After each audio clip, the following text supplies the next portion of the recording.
What's up, true believers? Here we go with the Marvel 4-inch Infinite series, Marvel's Beast. Now, I'm going to say it right off the bat, if you are a 90s X-Men fan and 4-inch is your scale of preference with figures, this Beast right here is an absolute must-have. Give you guys a 360 of the figure.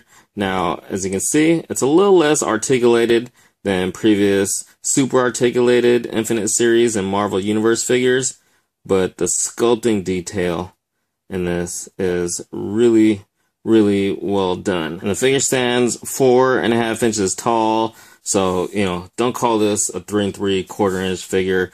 If you collect Marvel Universe Infinite series, you should know by now. These are 4-inch scale figures, not 3 3/4. That was vintage 80s stuff. But anyway, not gonna turn this into a rant about scale. Let's go over articulation.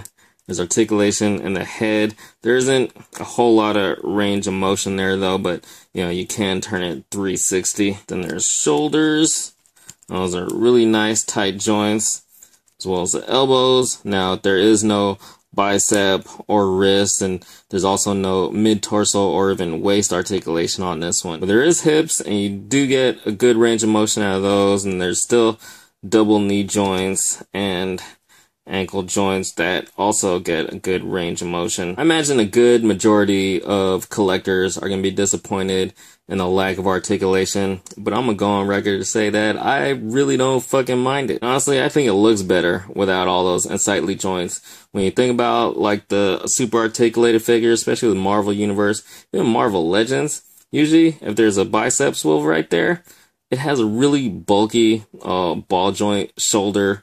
It's ugly. Even those wrist joints, if it's not just a straight up swivel, but it can, go in and out and stuff like that too, unsightly. Those mid-torso joints, those are really unsightly. Look at that. Look how just natural that looks, and I gotta say, that is one sexy beast. With that said though, I would have liked more range of motion in the head, and even a simple waist swivel would have been nice. You don't have to be able to, do an ab crunch or anything, but just a waist swivel. There's some differences in the plastic on this guy as opposed to previous figures, but I think without the super articulation, they didn't need to use that softer plastic for the torso. So it's kind of like the harder plastic.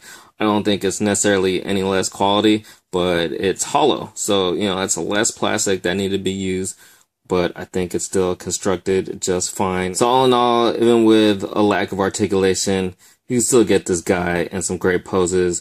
And come on, it is a badass fucking 90s X-Men beast. You need this for your 90s X-Men collection. Just go get it.